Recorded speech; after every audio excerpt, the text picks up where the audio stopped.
This segment of Founders and Visionaries is brought to you by Kalei Eggs. So Lois, you've been with the company 25 years now. And what I'm really impressed with is that most kids growing up, their father was forcing them to go pick eggs on the weekends for free, probably wouldn't have been so excited about pursuing the family business. You know, we have so many fond memories of the farm, and for me it was like, I get to go to the farm today. It's fun, and I get to hang out with my dad because he's always been working 7 days a week, 365 days a year.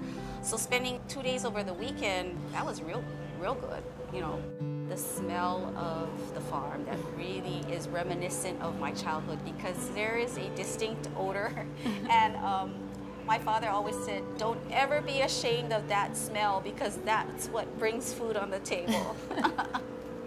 So somewhere in the back of your mind, you always knew. I think so. I think because of the love for this business. You know, if I had taken another path, I think I might not have been as satisfied or happy as I am now. And I value the fact that I'm continuing the business.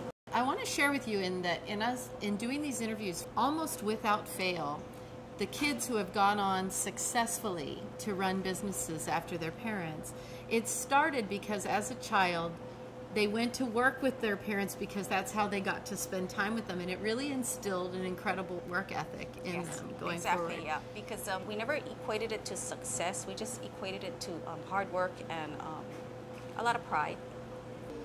Take me back in time for the history of Kalei and Associated and how you got to this point. Well, Associated Producers was originally started as an importer of Big Island eggs from a Big Island cooperative of small farmers. In 1975, the farms were starting to shut down. The next generation didn't want to continue. Those stockholders approached my family's farm and asked them to supply the eggs. So that's when we got involved in the ownership. Why have we seen such a diminishing of this industry in Hawaii? Oh, the cost of doing agriculture is horrendous. Every time we ship in the feed or the egg cartons or the corrugated boxes, even the strapping tape, every component is being charged a fuel surcharge or you're paying for that freight. I think if the consumer understands that, then they will be of the understanding of why we should support local. Because if we do have a shipping disruption, where are you going to get your fresh foods from? There is a very small window of food supply in the state. What's the difference in quality between buying a local egg and buying an egg that's been shipped over from the mainland? Well, freshness. My eggs get processed today and they're on the shelf tomorrow. I think if you're someone who values freshness, you can taste the difference. Buying local allows you to have answers to any kind of egg quality issues or handling. We're accountable. You know, if you buy a mainland egg, who do you call? If you have a problem or a concern about leaving your eggs out, or if the egg looks funny, who can you get an answer from? What's the difference between different grades of eggs? Grade A, grade B? Grade A eggs are actually required by the USDA to be placed only in retail stores for resale.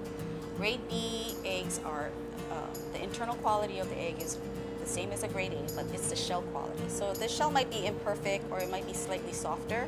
It's not cracked, and we market a lot of our B eggs to restaurants because they're just cracking it open rather than putting it in a carton and having it displayed as a resale item. So it's the thickness of the shell? Yes. Oh, that's interesting. Yes. What is the shelf life of an egg? If your carton says Best Buy, that's a 45-day. So the date on the Best Buy is telling you that at that date, those eggs are 45 days old.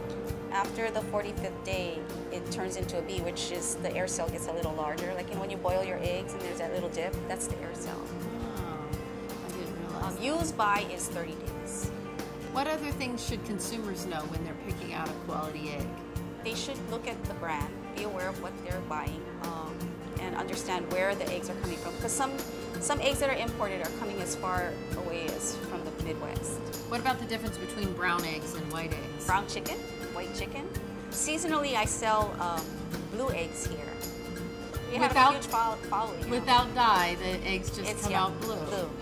Wow. Yeah, we like to hand pick, we hand feed, Well, I would imagine that would also allow for a more humane treatment of the animals, too. Yeah, we can see if a bird is not feeling well, or if the water cups are, empty or leaking. If the pipe is leaking, you can catch that right away. Try to be very, very clean. We do not put any steroids or antibiotics. We don't believe in that. We believe in go as pure as possible. So our birds drink the same water that you and I do. For many, many years, a lot of our really loyal customers have said that our eggs taste sweeter. I believe it's because my sister does do a special recipe of feed, and the sweetness comes from a lot of the corn that we put in our feed. But if you boil our eggs, I noticed that there is a little bit of hint of salt. And I think it's because we're surrounded by the salt water. So our boiled eggs taste really good. Well, you've just made me a lifelong customer because I can tell you I did recently read an article about some of the chemicals, steroids, and antibiotics that are injected on the mainland, and it scared me. What it boils down to is how much money can they make with the highest level of production and the lowest cost factor. We don't do that. I think part of the reason why we're still in the business is because it's not about making a lot of money. It's not about being the biggest or the best. It's about whether or not we can provide a quality product. We were taught that we're supposed to take care of the farm and give back to the farm instead of taking from the farm. So I guess that's the work ethic.